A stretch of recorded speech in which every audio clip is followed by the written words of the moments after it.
12,000. மனாசே கோத்திரத்தில் முத்திரை போடப்பட்டவர்கள் 12,000. சிமியோன் கோத்திரத்தில் முத்திரை போடப்பட்டவர்கள் 12,000.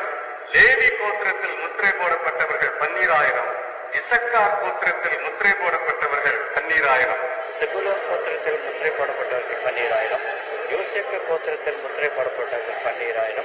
பென்யமீன் கோத்திரத்தில் முத்திரை போடப்பட்டவர்கள் 12,000. இவைகளுக்கு பின்பு நான் பார்த்தபோது இதோ சகல ஜாதிகளிலும் கோத்திரங்களிலும் ஜனங்களிலும் பாஷைக்காரரிலும் இருந்து வந்ததும் ஒருவனும் எண்ணக்கூடாததுமான திரளான கூட்டமாகிய ஜனங்கள் வெள்ளை அங்கிகளை தரித்து தங்கள் கைகளில் குருத்தோலைகளை பிடித்து சிங்காசனத்திற்கு முன்பாகவும் ஆட்டுக்குட்டியானவருக்கு முன்பாகவும் நிற்க கண்டேன். அவர்கள் மகா சத்தமிட்டு ரட்சிப்பின் மகிமை சிங்காசனத்தின் மேல் வீற்றிருக்கிற எங்கள் தேவனுக்கும் ஆட்டுக்குட்டியானவருக்கும் உண்டாவதாக என்று ஆர்ப்பரித்தார்கள்.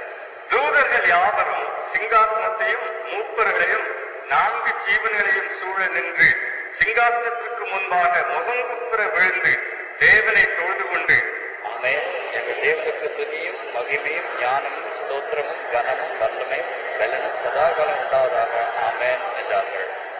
அப்பொழுது மூப்பர்களில் ஒருவன் என்னை நோக்கி, வெள்ளை அங்கிகளை தரித்திருக்கிற இவர்கள் யார், எங்கே இருந்து வந்தார்கள் என்று கேட்டான்.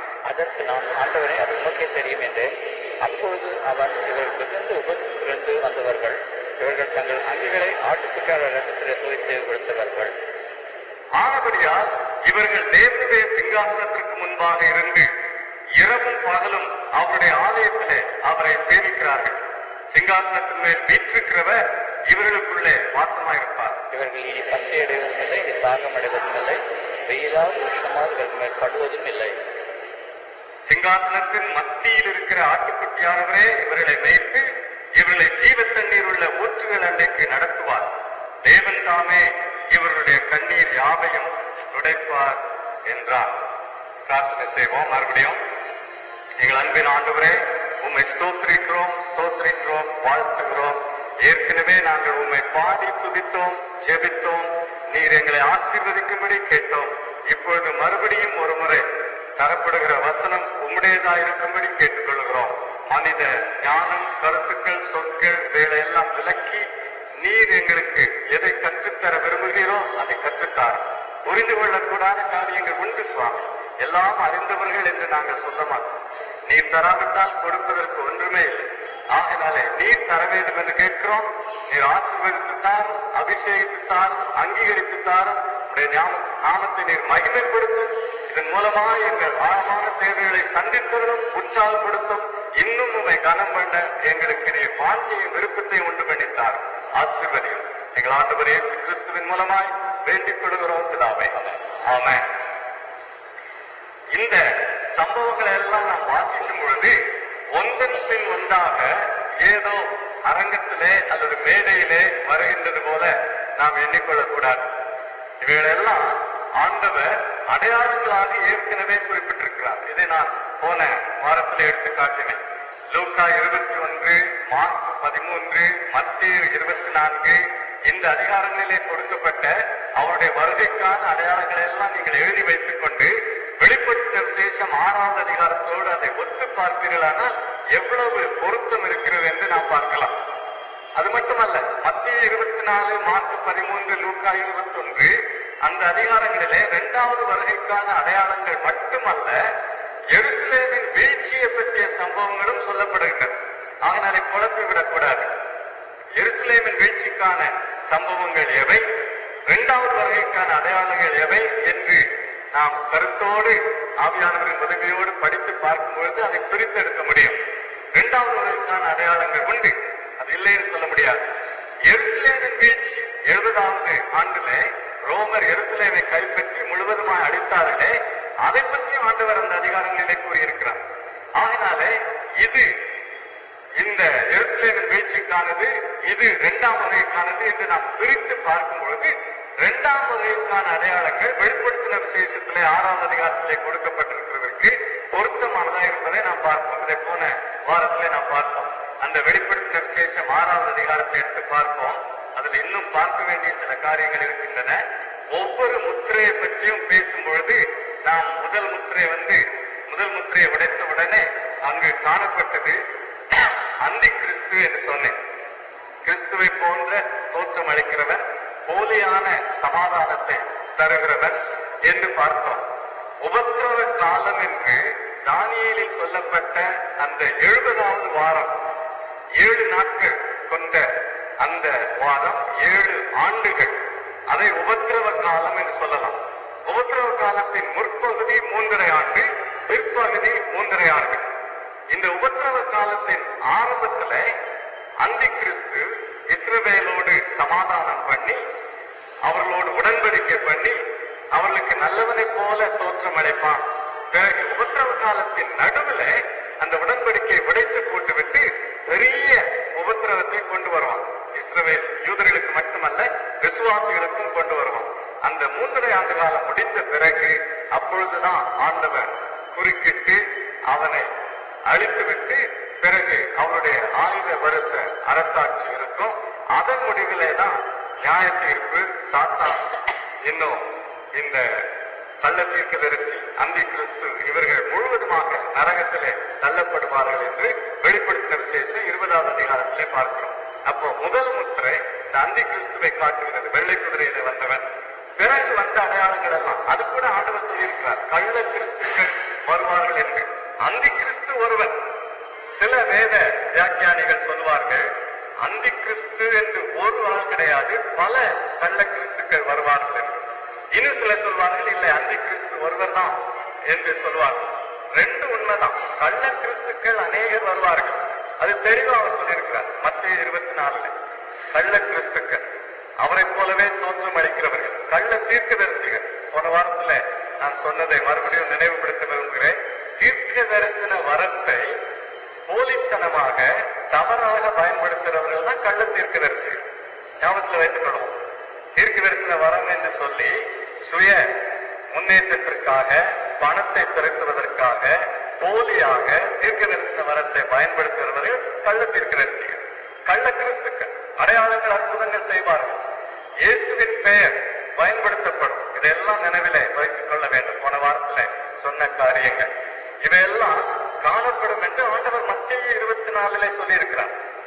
அதுதான் இங்கேயும் இந்த முதல் முத்திரை உடைக்கப்பட்ட பொழுது வெள்ளை குதிரையில வந்தவன் அதை காட்டுகிறான். ஒரு அந்தி கிறிஸ்து உண்மை நம்புகிறோம். அதோடு கூட பல கள்ள கிறிஸ்துக்கள் உண்டு, அதையும் வேதம் நமக்கு எடுத்து காட்டுகிறது. 2ஆம் முத்திரை யுத்தத்தை காட்டுகிறது. சமாதானம் எடுத்து போடப்படுகிறது, யுத்தம். ஆண்டவர் சொன்னார் இல்லையா, ராஜ்யத்துக்கு விரோதமாய் ராஜ்யம், ஜனத்துக்கு விரோதமாய் ஜனம் என்று சொல்லி அந்த சூழ்நிலை, அந்த அடையாளத்தை காட்டுவது. அடுத்த முத்திரை, 3ஆவது முத்திரை, பஞ்சத்தை பற்றி நாம் பார்த்தோம். பஞ்சம் என்று சொல்லும் பொழுது உணவே இல்லாமல் இல்லை, பற்றாக்குறை உண்டு. பணம் உள்ளவர்கள் அதிகமாக அவர்கள் பெற்றுக்கொள்ளக்கூடும். ஆகினாலேதான் அவர்களுக்கு என்ன சொல்லப்படுகிறது, எண்ணெயையும் திராட்சரசத்தையும் சேதப்படுத்தாதே. இது பணம் படைத்தவர்கள் பயன்படுத்துகிற எண்ணெய், திராட்சரசம்.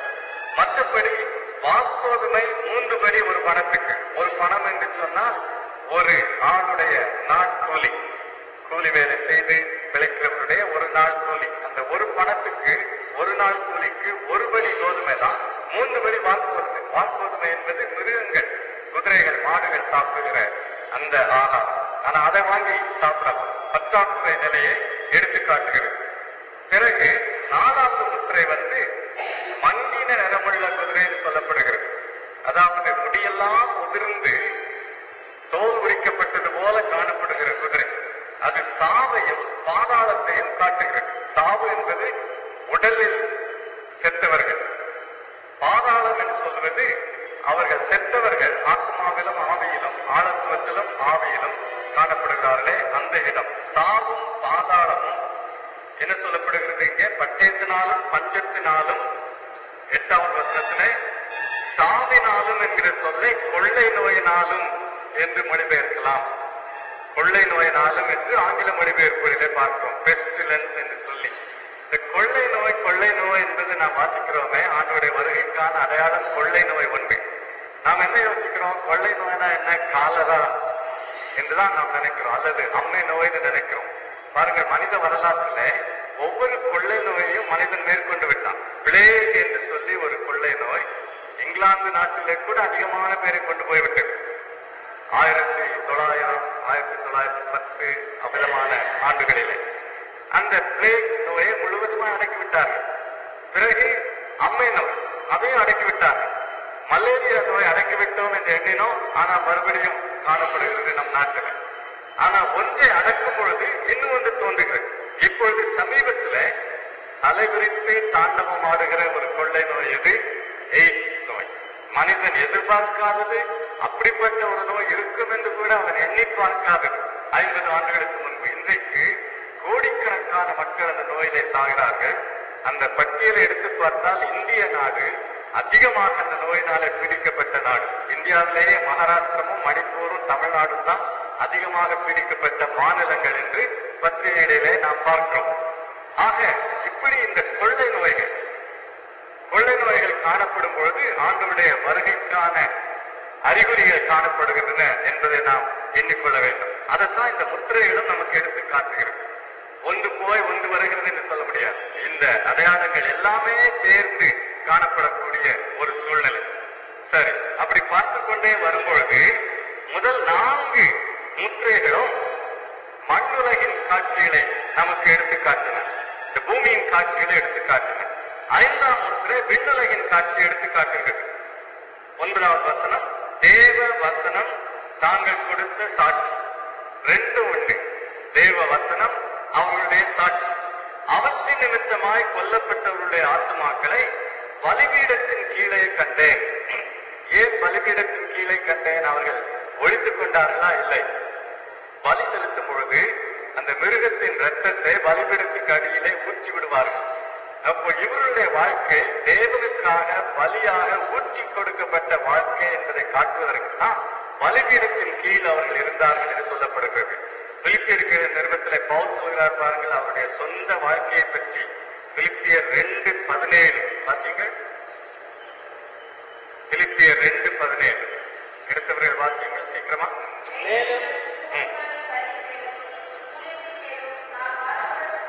தேங்க்யூ. அவ்வளவுதான் வேணும் நமக்கு. உங்கள் விசுவாசமாகிய பலியின் மேலும் ஊழியத்தின் மேலும் நான் வார்க்கப்பட்டு போனாலும் பலியின் மேலே ஊற்றப்படுவதை பற்றி அவர் சொல்லுகிறார். அவருடைய வாழ்க்கை ஊற்றி கொடுக்கப்பட்டது என்று சொல்லுகிறார் இல்லையா? ஊழியத்துல அதை நாம் நினைவில் வைத்துக் கொள்ள வேண்டும். சும்மா ஆடாம அசையாம எதுவும் தொடப்படாம செய்கிற ஊழியம் அல்ல, ஊற்றி கொடுக்கப்படுகிற ஊழியம். வாழ்க்கையை ஊற்றி கொடுத்து செய்கிற ஊழியம். ஊழியத்திலே வேறுபாடு இருக்கு இல்லையா? ஆடாம அசையாம எதுவும் நம்ம தொடாம எந்த கோத்திரமும் இல்லாம பாடம் இல்லாம ஊழியம் செய்து போறது உண்டு.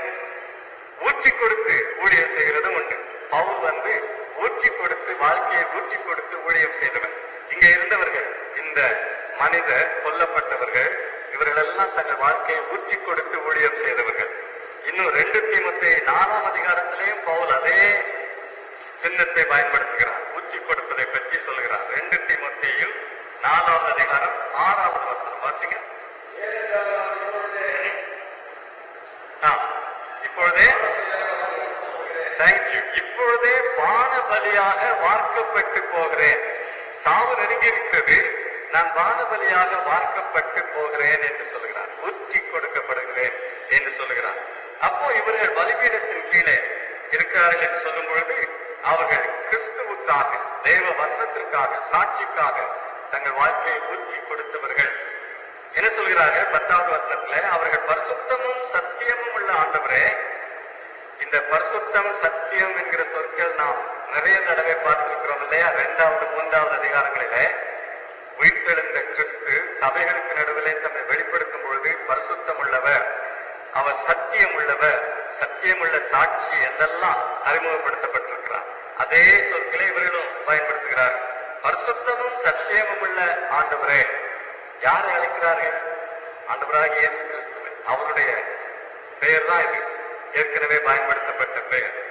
தேவரே, பூமியின் மேல் குடியிருக்கிறவர்களிடத்தில் எங்கள் இரத்தத்தை குறித்து எதுவரைக்கும் நியாய தீர்ப்பு செய்யாமலும் பழி வாங்காமலும் இருப்பீர் என்று மகா சத்தமிட்டு கூப்பிட்டார்கள். அப்போ அவர்களை கொண்டவர்கள் பூமியில இன்னும் வாழ்ந்து கொண்டிருக்கிறார்கள். இவர்கள் விண்ணுலகில் இருக்கிறார்கள், அவர்கள் மண்ணுலகில் இருக்கிறார்கள். அப்போ ஆண்டவரே, அவன் எல்லாம் செழித்து தழைத்து கொண்டு போகிறானே, எங்களுக்கு இதெல்லாம் செஞ்சுட்டு இப்படி இருக்கிறாங்களேன்னு சொல்லி எதுவரைக்கும் நியாயம் தீர்க்காமல் இருப்பீர் என்று கேட்கிறார். அதுல இன்னும் பாருங்க,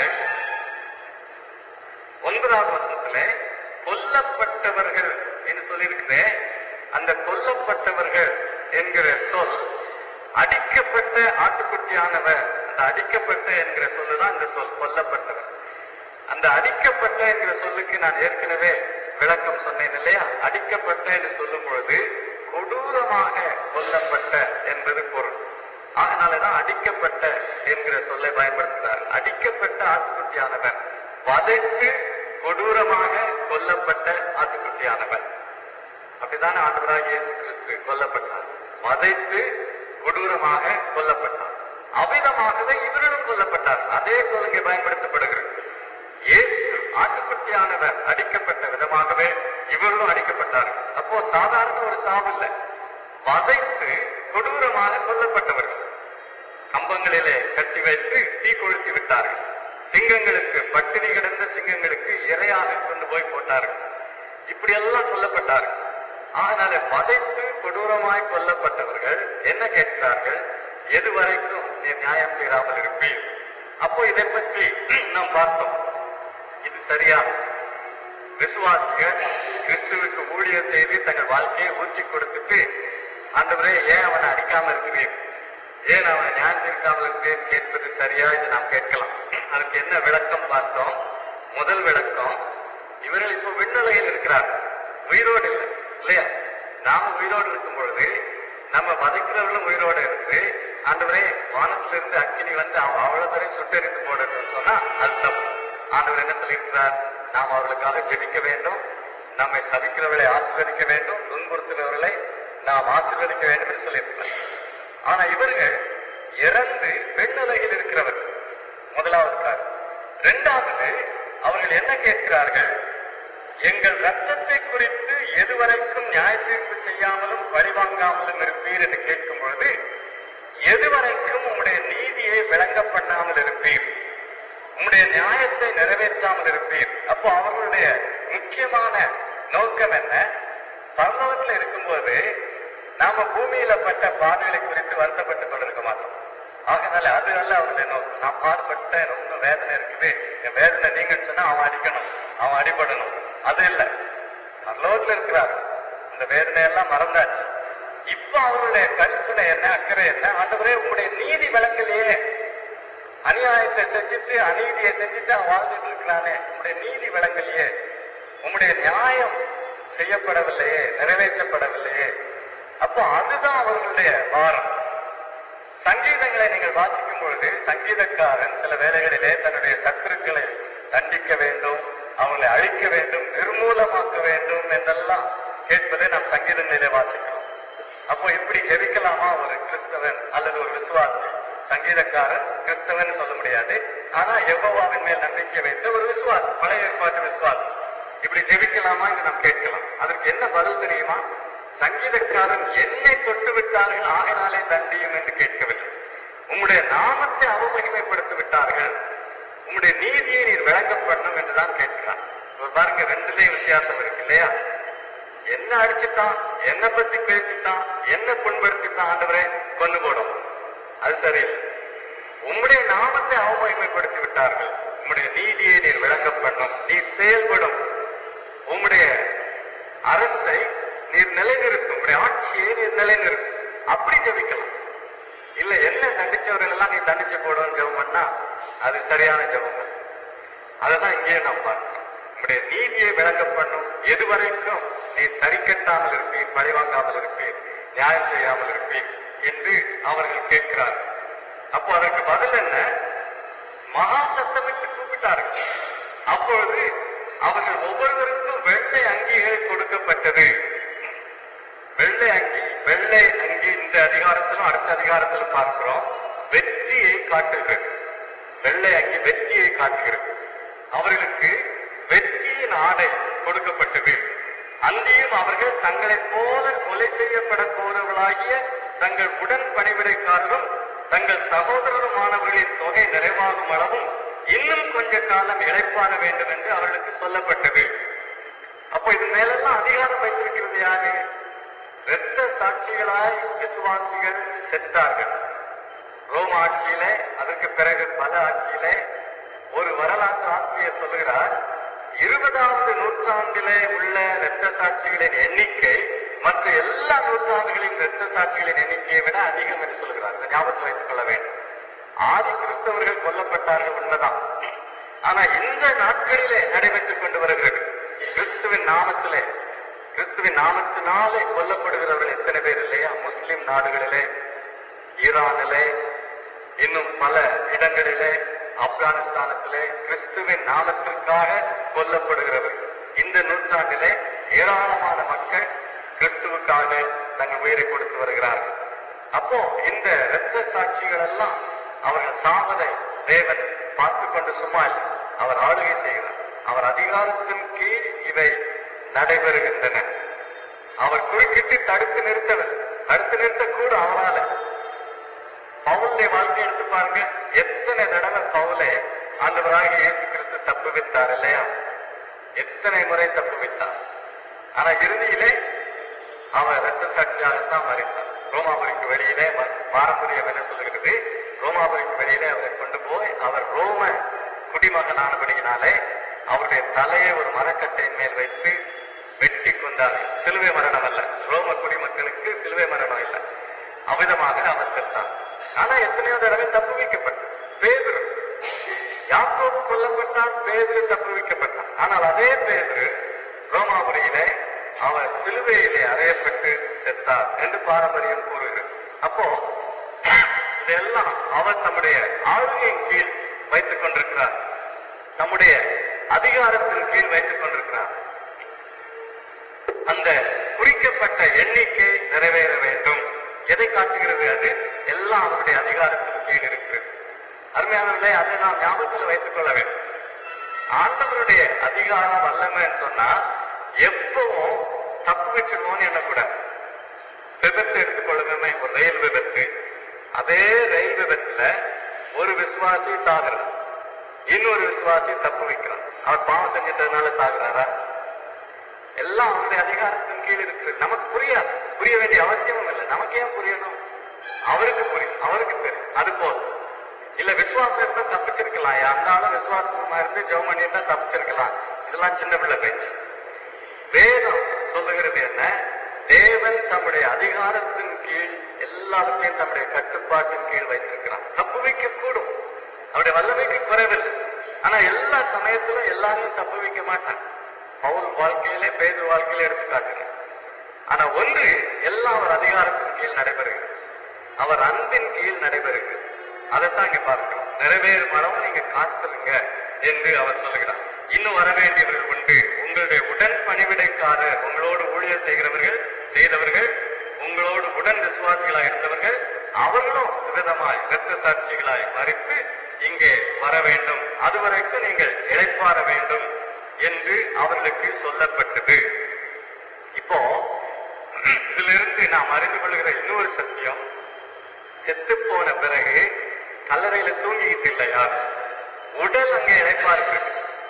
ஆனா ஆவியும் ஆழத்துவமும், ஆவியும் ஆத்மாவும் தேவனுடைய பிரசன்னத்துல இருக்கின்றன.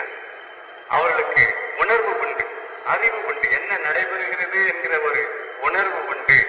ஏதோ அவர்கள் அப்படியே நிச்சயமா தூங்கிக் கொண்டில்லை, பிறகுதான் உயிர்த்தெழுதல் நடக்கும் பொழுதுதான் விழித்தெழுந்துவார்கள் என்று 7ஆம் நாள் ஓய்வுக்காரர்கள் போதிப்பார்கள். ஆனா வேதம் அப்படி போதிக்கவில்லை. வேதம் கற்றுத் தருகிற சத்தியம், அவர்கள் உணர்வுள்ளவர்களாக, விழிப்புள்ளவர்களாக கிறிஸ்துவின் பிரசன்னத்திலே இருப்பார்கள்.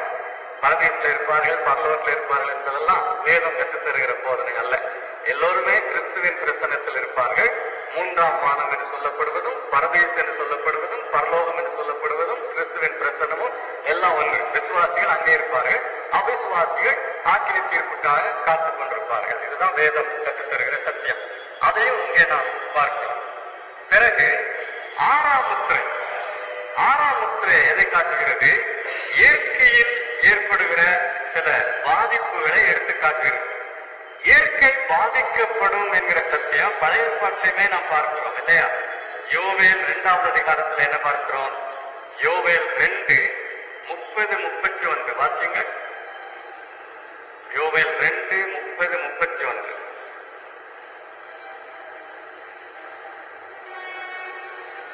எடுத்தவர்கள் சீக்கிரமா வாசிங்க.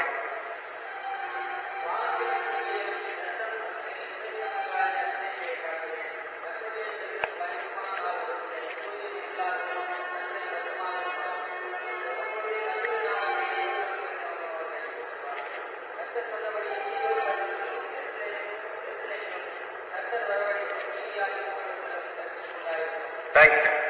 இங்கேயும் அதே அடையாளத்தை பார்க்கிறோம் இல்லையா? யோவேல் சொன்னார், ஆண்டவராக இயேசு சொன்னார். மத்தேயு 24 பார்க்கிறோம். இங்க என்ன பார்க்கிறோம்? சூரியன் முதல் அடையாளம் என்ன? பூமி மிகவும் அதிர்ந்தது. பூமி மிகவும் அதிர்ந்தது. இந்த பூமி அதிர்ச்சி வெளிப்படுத்தின விசேஷத்துல 3 முறை குறிக்கப்படுகிறது. வெளிப்படுத்தின விசேஷம் 11வது அதிகாரத்திலும் அதை நாம் பார்க்கிறோம். பூமி அதிர்வதை பற்றி வெளிப்படுத்தின விசேஷம் 11வது அதிகாரத்தை எடுத்து பார்ப்போம். 13வது வசனம். அந்நேரத்துல பூமி மிகவும் அதிர்ந்தது. பிறகு 16வது அதிகாரத்திலும் அதை பார்க்கிறோம். 16வது அதிகாரத்துல 18வது வசனத்துல சத்தங்களும் இடி முழக்கங்களும் மின்னலும் உண்டாயின, பூமி மிகவும் அதிர்ந்தது. அப்போ அந்த இறுதி நாட்களின் சம்பவங்களில இயற்கை பாதிக்கப்படுவது இங்கே சொல்லப்படுகிறது. இயற்கையின் பாதிப்பு, அதே நாம் வேதாராய்ச்சி செய்யலாம். இயற்கை எப்பொழுதெல்லாம் பாதிக்கப்பட்டது? முதலாவது ஆதாம் பாவம் செய்த பொழுது இயற்கை பாதிக்கப்பட்டது. பிறகு எப்போ இயற்கை பாதிக்கப்பட்டது? நோவின் காலத்திலே வெள்ளத்தினால எல்லாம் அழிக்கப்பட்டது. சரி, நியாயத்தீர்ப்பு, இயற்கை பாதிக்கப்பட்டது. பிறகு புதிய ஏற்பாட்டுல லோத்துடைய காரியம் ஒரு குறிப்பிட்ட இடத்துல இல்லையா, சோதம் குமாரா அழிக்கப்பட்டது. ஆனா முழு இயற்கையும் முழுவதுமான ஒரு பாதிப்பு, பெரிய அளவுல பாதிப்பு புதிய ஏற்பாட்டுல வேற எங்கேயாவது பார்க்கிறோமா? ஆண்டவராக இயேசு கிறிஸ்துவின் சாவின் பொழுது இயற்கையின் பாதிப்பை பற்றி பார்க்கிறோம். பூமி அதிர்ச்சியை பற்றியும் பார்க்கிறோம். பிறகு அவருடைய வருகையின் சமயத்தில், 2ஆம் வருகையின் சமயத்தில் இறுதி சம்பவங்களில இயற்கை பாதிக்கப்படுகிறது, பூமி அதிர்ந்தது. 6 சம்பவங்கள் இங்கே சொல்லப்படுகின்றன. முதல் பூமி, 2வது சூரியன் கருத்தது, 3வது சந்திரன் ரத்தம் போல் ஆயிற்று, 4வது வானத்தின் நட்சத்திரங்கள் அத்தி மரத்தின் காய்கள் உதிர்ந்தது போல பூமியிலே விழுந்தன, 5வது வானம் சுருட்டப்பட்ட புஸ்தகம் போலாகி விலகி போயிற்று, 6வது மலைகள் தீவுகள் யாவும் தங்கள் இடங்களை விட்டு அகன்று போயின. இதுல இவையெல்லாம் உறுதியான ஒரு நிலையை காட்டும் சின்னங்கள். சூரியனை எடுத்துக்கொள்வோம், சந்திரனை எடுத்துக்கொள்வோம், வானத்து நட்சத்திரங்கள், மலைகள் தீவுகள், வானம், பூமி, இவையெல்லாம் நிலையான உறுதியான காரியங்களை காட்டுகின்றன. ஆனா அவைகளுமே அசைகின்றன. அப்படிப்பட்ட நிலையான ஒரு நிலையில் இருந்த, உறுதியான நிலையில் இருந்த இவைகளுமே அசைகின்றன, பாதிக்கப்படுகின்றன. தேவனுடைய வல்லமையும் அதிகாரத்தையும் அது எடுத்து காட்டுகிறது. அப்படி இயற்கையில இந்த சம்பவங்கள் நடைபெறும் பொழுது என்ன நடக்கிறது? இப்ப 5வது முத்திரை விண்ணில் உள்ள காட்சி என்று சொன்னேன். மறுபடியும் 6வது முத்திரை மண்ணில் உள்ள காட்சி, மண்ணுலகில் உள்ள காட்சி, பூமியில் உள்ள காட்சி. பிறகு இங்க பார்க்கிறோம் பூமியில் உள்ள காட்சி 15வது வசனத்துல பூமியின் ராஜாக்கள். எத்தனை பேர் அங்கே குறிக்கப்படுகிறார்கள் அந்த வசனத்துல? எண்ணி பார்த்து சொல்லுங்க பார்க்கலாம். எத்தனை பேர் அங்கே குறிக்கப்படுகிறார்கள்? 7 ராஜாக்கள், பெரியோர்கள், ஐஸ்வர்யவான்கள், சேனை தலைவர்கள், பலவான்கள், அடிமைகள், சுயாதீனர். என்ன செய்வார்கள்? பர்வதங்களின் குகைகளிலும் கண்மலைகளிலும் ஒழித்துக் கொண்டு, இவர்களெல்லாம் பெரிய அதிகாரத்தோடு செல்வாக்கோடு வாழ்ந்தவர்கள், அதிகாரம் செலுத்தினவர்கள். இப்போ ஒழித்துக் கொண்டு பர்வதங்களையும் கண்மலைகளையும் நோக்கி, நீங்கள் எங்கள் மேல் விழுந்து சிங்காசனத்தின் மேல் வீற்றிருக்கிறவருடைய முகத்திற்கும் ஆட்டுக்குட்டியானவருடைய கோபத்திற்கும் எங்களை மறைத்துக் கொள்ளுங்கள். இந்த 2 பேரும் அடிக்கடி குறிக்கப்படுவதை நாம் பார்க்கிறோம். பரிசுத்த ஆவியானவர் சொல்லப்படவில்லையே நம்ம யோசிக்க கூடாது. என்ன சொன்னால் 4ஆம் அதிகாரம் 5வது அதிகாரத்தில் பார்த்தோமே, அவர் அங்கே இருக்கிறார். பரிசுத்த ஆவியானவர் பிதாவோடும் குமாரனோடும் இருக்கிறவராகவே அங்கு காட்சி அளிக்கிறார். சிங்காசனத்திற்கு முன்பாக 7 ஆவிகள் என்று பார்த்தோமே, அவர் அங்கே இருக்கிறார். விசேஷமா அவர் குறிக்கப்படவில்லை. சிங்காசனத்தின் மேல் வீற்றிருக்கிறவர் யாரு? பிதாவானவர். ஆட்டுக்குட்டியானவர் யார்? குமாரனானவர். அவர்கள் 2 பேருக்கும் தப்பிக்கொள்ளும்படியாக இவர்கள் கூக்குரலிடுகிறார். இதுல ஒன்று பாருங்கள், ஆட்டுக்குட்டியானவருடைய கோபத்திற்கு. ஆட்டுக்குட்டிக்கு பயந்து ஓடுகிற ஆட்கள் உண்டா என்று கேட்கலாம் இல்லையா? ஆட்டுக்குட்டிக்கு பயந்து ஓடுகிற ஆட்கள். ஆட்டுக்குட்டியானவர் சாந்தமானவர், அன்புள்ளவர், இரக்கமுள்ளவர், கிருபை உள்ளவர். அதே ஆட்டுக்குட்டியானவர், அடிக்கப்பட்ட ஆட்டுக்குட்டியானவர், அவர் நியாய தீர்ப்பும் செய்கிறவர். ஆக இந்த ரெண்டு காட்சிகளையும் வெளிப்படுத்தின விசேஷத்துல நான் பார்க்கிறோம். ஆட்டுக்குட்டியானவர் அடிக்கப்பட்ட வண்ணமா இருக்கிற ஆட்டுக்குட்டியானவர், அவருடைய சுவாபம் மாறிவிடல. நம்ம யோசிக்கிறார், அவர் அங்க போன உடனே மாறிட்டாரு, ரொம்ப கோபமா இருக்கிறாரு, பெரிய நியாயத்தை செய்கிற நியாயாதிபதியா இருக்கிறார். இல்ல, அந்த வார்த்தை என்ன? அடிக்கப்பட்ட வண்ணமா இருக்கிற ஆட்டுக்குட்டியானவர். அந்த அவருடைய பாடுகளின் விளைவுகள் அவரிலே உண்டு. அதே சுவாபத்தோடு அதே தன்மையோடு தான் அவர் இருக்கிறார், அந்த தழும்புகளோடு தான் அவர் இருக்கிறார். அடிக்கப்பட்ட வண்ணமா இருக்கிற ஆட்டுக்குட்டியானவர். அதே சமயத்துல அவர் நியாயம் தீர்க்கிறார். ஆட்டுக்குட்டியானவருடைய கோபாக்கினை, இந்த கோபாக்கினை ரொம்ப விசேஷமானது. ஏன் தெரியுமா?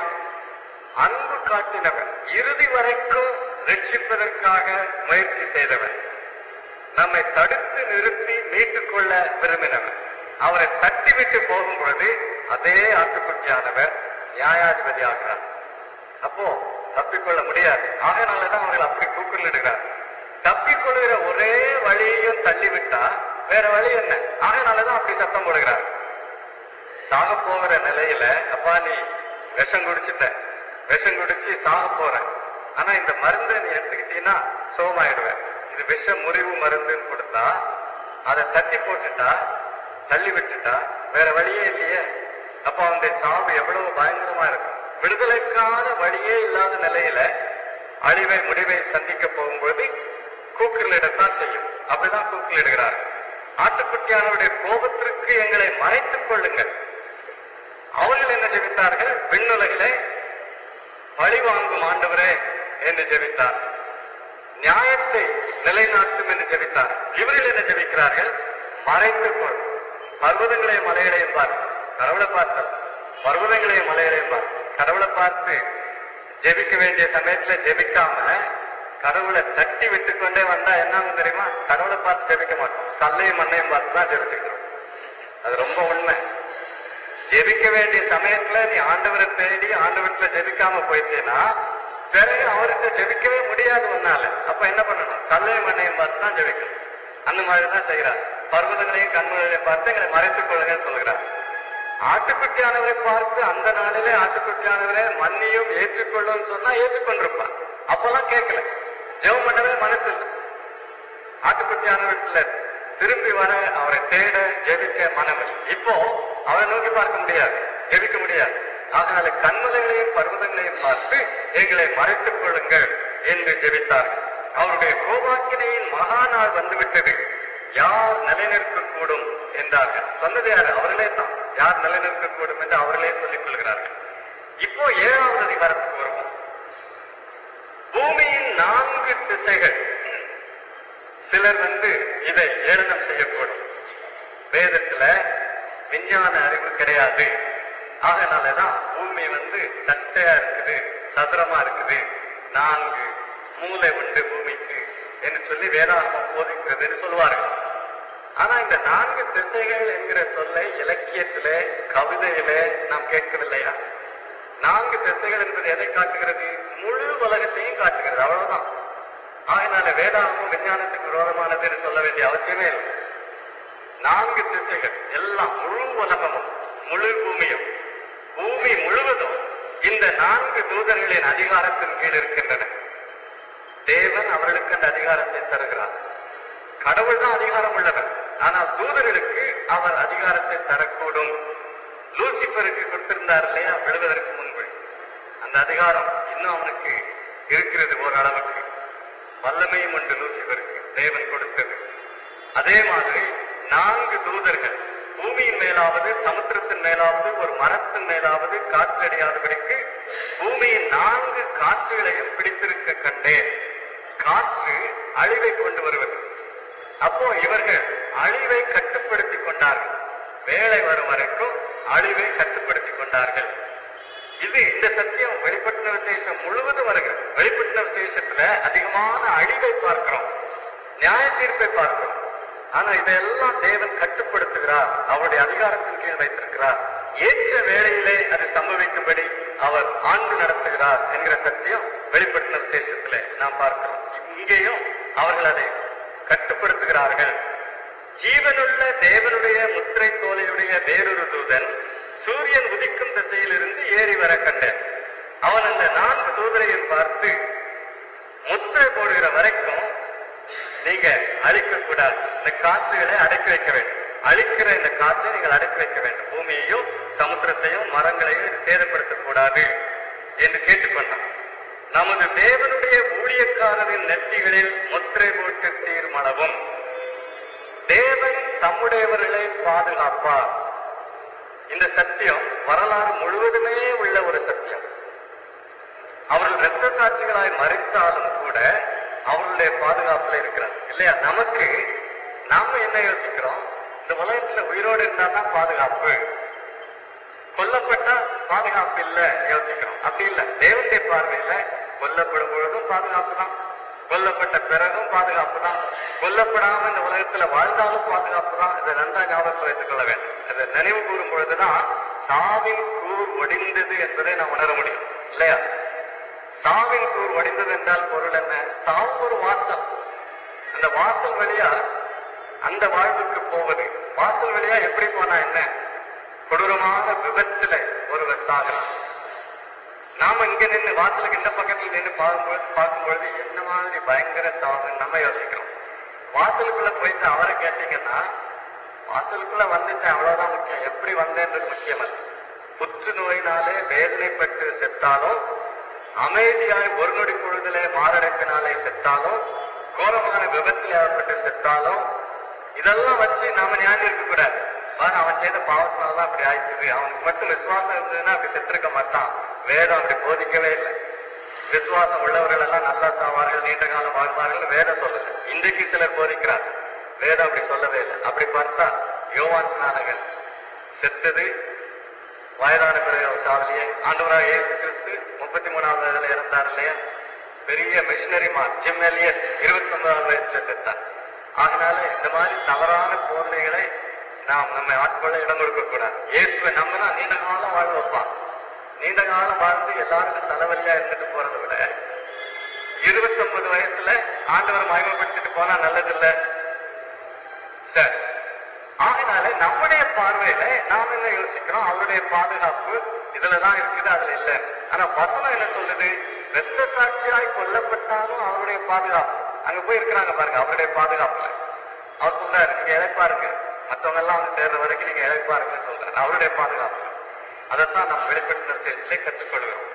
அப்போ அவருடைய பாதுகாப்புல முத்திரை போட்டு தீரும் அளவுக்கும் இந்த அழிவு வரக்கூடாது என்று முத்திரை போடுகிறார். இதே மாதிரி ஒரு சம்பவத்தை நாம் எசேக்கியலிலே பார்க்கிறோம். அந்த முத்திரை போடுவது என்பது வேதத்தில் காணப்படுகிற ஒரு சத்தியம். எசேக்கியல் 9வது அதிகாரத்தை எடுத்து பாருங்க. எசேக்கியல் 9வது அதிகாரத்துல 4வது வசனம். கர்த்தர் அவனை நோக்கி, நீ எருசலேம் நகரம் எங்கும் உருவ போய் அதற்குள்ளே செய்யப்படுகிற சகல அருவருப்புகள் நிமித்தமும் பெருமூச்சு விட்டு அழுகிற மனுஷரின் நெற்றிகளில் அடையாளம் போடு என்றார். பார்த்தீங்களா? எருசலேமில் உள்ள அக்கிரமங்கள் பாவங்களுக்காக பெருமூச்சு விட்டு பாரத்தோடு ஜெபிக்கிற மக்கள், உண்மையுள்ள விசுவாசம், அவர்கள் நெற்றியிலே அடையாளத்தை போடு என்று சொல்லுகிறார். அடையாளத்தை போட்டு மற்றவர்களை எல்லாம் நியாயத்திற்குள்ளாக்குங்கள், இந்த முத்திரை போடப்பட்டவர்களை தப்புவியுங்கள் என்று தேவன் இந்த 9வது அதிகாரத்திலே உத்தரவிடுகிறார். அதே மாதிரி தான் இங்கேயும் பார்க்கிறோம். ஒவ்வொரு தலைமுறையிலும் தேவன் தம்முடையவர்களை பாதுகாக்கிறார். சாவிலும் பாதுகாக்கிறார், வாழ்விலும் பாதுகாக்கிறார். அவருடைய கைக்குள் அவர்கள் இருக்கிறார்கள். இப்போ இங்கே முத்திரை போடப்பட்டார்கள். 4வது வசனம். முத்திரை போடப்பட்டவர்களின் தொகையை சொல்ல கேட்டேன். இஸ்ரவேல் புத்திரருடைய சகல கோத்திரங்களிலும் முத்திரை போடப்பட்டவர்கள் 1,44,000 பேர். இதுக்கு தான் பலவிதமான வியாக்கியானங்கள். இந்த 1,44,000 பேர் யாரு? நாங்க தான் சொல்ற ஆட்கள் உண்டு இல்லையா? நீங்க எல்லாம் இல்லைன்னு சொல்ற ஆட்களும் உண்டு. நீங்களும் இல்லை, நாங்களும் இல்லை. இது யாரை பற்றி சொல்லி இருக்கு? நாம் ஆராய்ந்து பார்க்க வேண்டும். சிலர் சொல்வார்கள், இது விசுவாசிகள், எல்லா விசுவாசிகளையும் குறிக்கிறது, சபையை குறிக்கிறது என்று. ஆனா தெளிவா இங்க சொல்லியிருக்கிறது, இஸ்ரவேல் புத்திரருடைய சகல கோத்திரங்களிலும் என்று சொல்லியிருக்கிறது. அப்போ இந்த 1,44,000 பேர் இஸ்ரவேலர், யூதர்கள் என்பது தெளிவாக வேதத்தினுடைய முழு வசனமும் அதைத்தான் நமக்கு எடுத்து காட்டுகிறது. பாருங்க, அது இஸ்ரவேலர் இல்லைன்னு சொன்னா ஏன் இவ்வளவு விளக்கமா சொல்ல வேணும்? 5வது வசனத்துல என்ன சொல்லியிருக்குது?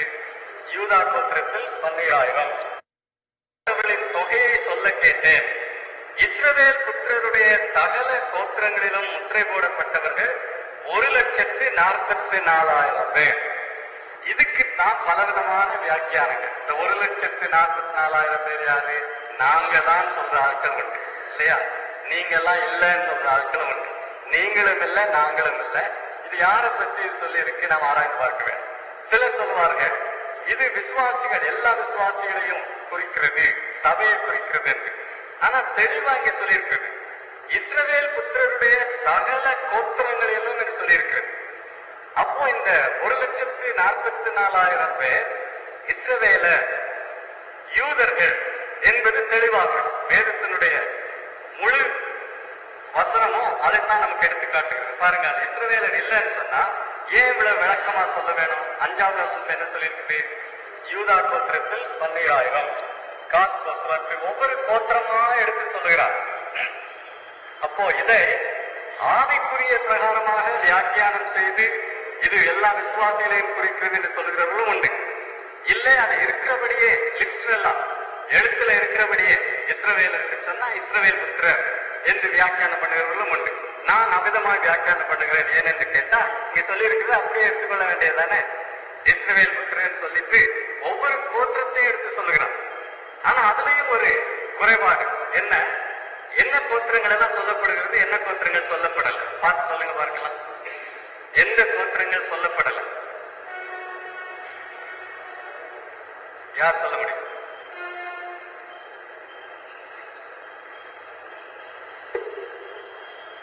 பனிரெண்டு கோத்திரம் இல்லையா இஸ்ரவேல் புத்திரர்? அந்த 12 கோத்திரம் ஞாபகம் இருக்கா? பேரெல்லாம் அது ஞாபகம் இல்லைன்னா பிரயோஜனம். நீங்க ஒன்னே கண்டுபிடிக்க முடியும்.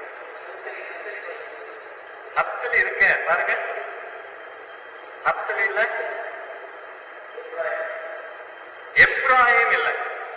சரி, எப்ராயிம் இல்ல. நப்தலி 6ஆம் வசனத்துல இருக்கு. ஜேக்கப் எப்ராயிம் இல்ல. அப்புறம் தான் இல்ல, தான் கோத்திரம் தான்.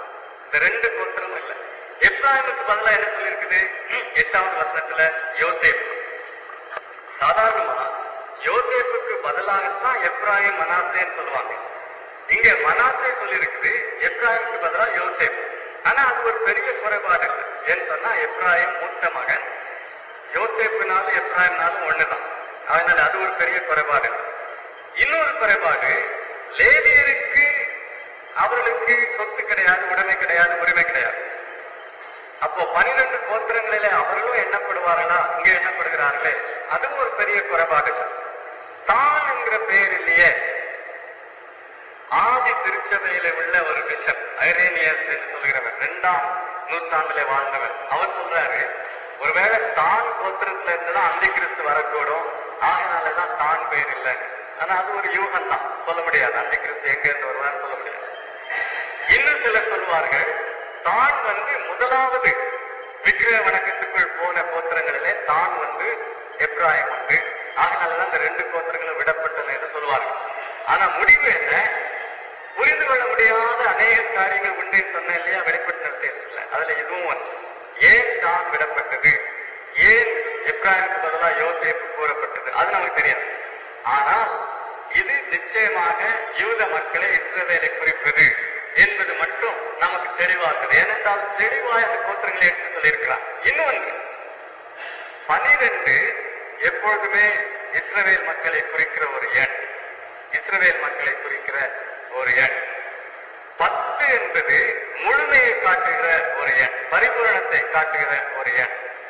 அப்போ 12 பெருக்குகிற 10 பெருக்குகிற எண் தான் 144,000 பேர், 1,44,000 பேர். அப்போ இஸ்ரவேலர். அப்ப இன்னொரு கேள்வி, அவ்வளவு பேர் தான் ரட்சிக்கப்படுவாங்களா? யூதர்களில் எவ்வளவு பேர் தான் ரட்சிக்கப்படுவார்களா என்றால் அப்படி சொல்லல. இந்த எண்கள் எல்லாம் முழுமையை காட்டுகின்றன, பரிபூரணத்தை காட்டுகின்றன. அப்போ இஸ்ரவேலரின் எண்ணிக்கை, ரட்சிக்கப்பட்டவர்களின் எண்ணிக்கை கர்த்தருடைய திட்டப்படி முழுமை பெறும், பரிபூரணப்படும். அவர்கள் முத்திரை போடப்பட்ட மீட்கப்பட்டு காக்கப்படுவார்கள். எப்போது? உபத்திரவ காலத்திலே 3 விதமான மக்கள் ரட்சிக்கப்படுவதை நாம் காணலாம். ஒரு பக்தர் சொல்கிறார், ஒரு அறிஞர் சொல்கிறார், சுவிசேஷத்தை ஏற்கனவே கேட்டவர்கள் கேட்டு கேட்டு சொல்லி சிலர் அப்ப ரட்சிக்கப்படுவார்கள். உபத்திரவ காலத்தின் முற்பகுதியிலே 3.5 வருஷம் முற்பகுதி இருக்குல்லே, அந்த முற்பகுதியிலே ரட்சிக்கப்படுகிறவர்கள் உண்டு. ஆனால் அவர்களுக்கு பெரிய உபத்திரவம் உண்டு. அவர்களிலே இரத்த சாட்சியாய் சாகிறவர்கள் உண்டு. பிறகு அந்த முற்பகுதியிலே யூதர்கள் ரட்சிக்கப்படுவார்கள். இந்த மாதிரி ஒரு கூட்டம் யூதர்கள் அதிகமான பேர் ரட்சிக்கப்படுவார்கள். இந்த ரட்சிக்கப்பட்ட யூதர்கள் அந்தி கிறிஸ்து இஸ்ரவேலோடு சமாதானம் பண்ணி யூதரோடு சமாதானம் பண்ணி உடன்படிக்கை செய்து இருக்கிறானே, அந்த அந்தி கிறிஸ்துவுக்கு இவர்கள் தலைவேதனை. ஏனென்றால் அந்தி கிறிஸ்துவை எதிர்ப்பார்கள், ஏற்றுக்கொள்ள மாட்டார்கள். ஆனாலே அந்தி கிறிஸ்து யூத மக்கள் மேல் கோபம் கொண்டு அந்த உடன்படிக்கையை உடைத்து யூதரையும் துன்பப்படுத்துவான், விசுவாசிகளையும் துன்பப்படுத்துவான். ஆகினாலே அந்த உபத்திரவ காலத்தின் பிற்பகுதி மகா உபத்திரவ காலம் என்று அழைக்கப்படுகிறது. கிரேட் ட்ரிபுலேஷன், மிகுந்த உபத்திரவம் என்று இங்கே சொல்லப்படுகிறது 7வது அதிகாரத்தில். அப்போ அந்த மிகுந்த உபத்திரவ காலம், இப்போ முதல் பகுதியிலே ரட்சிக்கப்படுகிறவர்கள் பிரஜாதியாரும் உண்டு, யூதர்களும் உண்டு. யூதர்கள் ரட்சிக்கப்படுவார்கள். இந்த யூதர்கள் நற்செய்தியை அறிவித்ததனால மற்ற பிரஜாதியாரும் ரட்சிக்கப்படுவார்கள் 2வது உபத்திரவ காலத்திலே என்று சிலர் கூறுகிறார். ஆனா தெளிவா அதிக சொல்லப்படவில்லை. ஆனா ஒன்று மட்டும் நமக்கு தெரியும், உபத்திரவ காலத்தின் முற்பகுதியிலும் ரட்சிக்கப்படுகிறவர்கள் உண்டு, பிற்பகுதியிலும் ரட்சிக்கப்படுகிறவர்கள் உண்டு. யூதர்கள் அநேக முற்பகுதியிலே ரட்சிக்கப்படுவார்கள். பிற்பகுதியிலே ரட்சிக்கப்பட்டவர்களை குறித்து வெளிப்படுத்தின விசேஷம் 2வது பகுதியிலே நாம் பார்க்கிறோம். இப்போ இன்னொரு கேள்வி, 2 தெசலோனிக்கேயர் 1 அதிகாரத்தை எடுத்து பார்ப்போமானால் இதே சம்பவங்களை பற்றி அங்கேயும் பவுல் எழுதுகிறார். 2 தெசலோனிக்கேயர் 2வது அதிகாரம், 2 தெசலோனிக்கேயர் 2வது அதிகாரம் 3வது வசனம் முதல் பார்ப்போம். நான் வாசிக்கிறேன். 3வது வசனம் வரைக்கும் எடுத்து வைத்துக் கொள்ளுங்க. எவ்விதத்தினாலும் ஒருவனும் உங்களை மோசம் போக்காதபடிக்கு எச்சரிக்கையாயிருங்கள். ஏனெனில் விசுவாச துரோகம் முந்தி நேரிட்டு, விசுவாச துரோகம் அநேக விசுவாசத்தை விட்டு விலகி போகிற ஒரு சூழ்நிலை. கேட்டின் மகனாகிய பாவ மனுஷன் வெளிப்பட்டாலுடைய அந்த நாள் வராது. எந்த நாள்? ஆண்டவராகிய இயேசு கிறிஸ்து பகிரங்கமாக தூதர்களோடு வருகிற அந்த வருகையின் நாள் வருவதற்கு முன்பு கேட்டின் மகன் வெளிப்பட வேண்டும். கேட்டின் மகன் யாரு? அந்தி கிறிஸ்து. அவன் எதிர்த்து நிற்கிறவனாயும், 4வது அவன் எதிர்த்து நிற்கிறவனாயும் தேவன் எண்ணப்படுவது எதுவோ, ஆராதிக்கப்படுவது எதுவோ அவை எல்லாவற்றுக்கும் மேலாக தன்னை உயர்த்துகிறவனாயும், பின்னாலே வெளிப்பட்ட விசேஷம் 13வது அதிகாரத்தில் இதை பற்றி நாம் பார்க்க போகிறோம். இந்த ஆளை பற்றி தேவனுக்கு எதிர்த்து நிற்கிறவன், தன்னை உயர்த்துகிறவன், தேவனுடைய ஆலயத்தில் தேவன் போல் உட்கார்ந்து, இதை தானியேல் எடுத்து காட்டுகிறார். தேவனுடைய ஆலயத்திலே தேவனை போல் உட்கார்ந்திருப்பது, யூதரோடு உள்ள உடன்படிக்கையை உடைப்பது, தன்னைத்தான் தேவன் என்று காண்பிக்கிறவனாயும் இருப்பான். 6வது அவன் தன் காலத்திலே வெளிப்படும்படிக்கு இப்பொழுது அவனை தடை செய்கிறது இன்னதென்றும் அறிந்திருக்கிறீர்களே.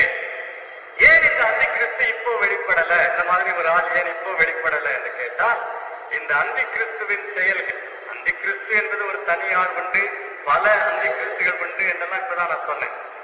இந்த பல அந்தி கிறிஸ்துகள் முழுவதுமாக வெளிப்படாதபடி அந்த ஒரு அந்தி கிறிஸ்து பின்னாலே தான் வெளிப்படுவதற்கு ஒரு காரணம் என்ன சொல்கிறார் பவுல்? அவன் தன் காலத்திலே வெளிப்படும்படிக்கு இப்பொழுது அவனை தடை செய்கிறது என்னதென்றும் அறிந்திருக்கிறீர்களே. தடை செய்கிறது என்னது? பரிசுத்த ஆவியானவர். பரிசுத்த ஆவியானவர் இந்த உலகத்திலே இருக்கிறார்.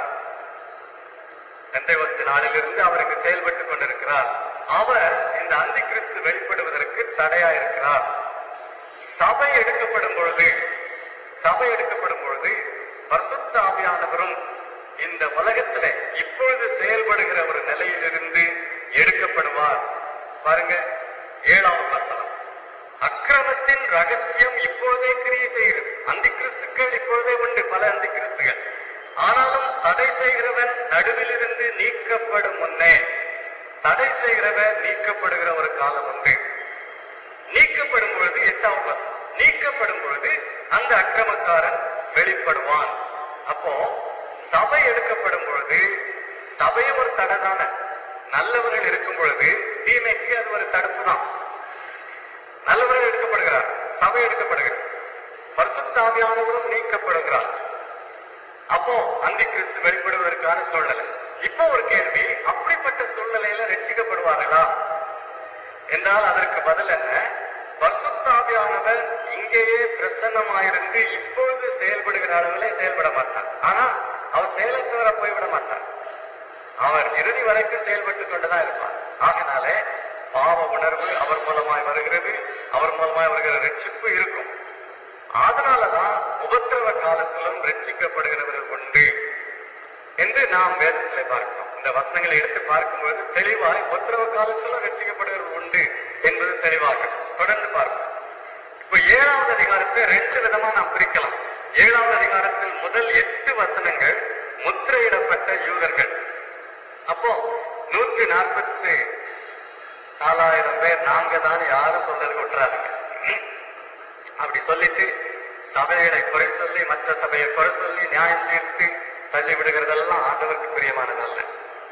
இது முத்திரையிடப்பட்ட யூதர்கள். அது மட்டும் இல்ல, பின்னாலே பார்க்க போறோம் 14வது அதிகாரத்துல என்ன சொல்லி இருக்குது? இந்த 1,44,000 பேரை பற்றி இங்க என்ன சொல்லி இருக்குது? 4வது வசனத்துல வெளிப்படுத்தின விசேஷம் 14:4. இப்ப இதை பற்றி ஒரு 2 வார்த்தை மட்டும் சொல்லிட்டு இது விவரமா பின்னாலே படிப்போம். ஸ்திரீகளால் தங்களை கரைப்படுத்தாதவர்கள் இவர்களே, கற்புள்ளவர்கள் இவர்களே, ஆட்டுக்குட்டியானவர் எங்கே போனாலும் அவரை பின்பற்றுகிறவர்களே, இதெல்லாம் வைத்துக்கொண்டு கல்யாணம் கட்டாம பிரம்மச்சாரியா இருக்கிறவங்க 144,000 பேரு இதெல்லாம் போதிக்கிறவர்கள் உண்டு. இதெல்லாம் தவறு. ஏன் தெரியுமா? முழு வேதமும் என்ன சொல்லுகிறது? திருமணத்தை பற்றி தவறானது எல்லாம் வேதம் போதிக்கிறது இல்லையே. ஆதியிலேயே ஆண்டவரே ஏற்படுத்தி தந்த ஒரு நியமனம் என்றுதானே வேதம் அதை கற்றுத் தருகிறது. இயற்கையாகவே அண்ணர்களாய் உள்ளவர்கள் உண்டு, கல்யாணத்துக்கு தகுதி என்றவர்கள் உண்டு. கல்யாணத்துக்கு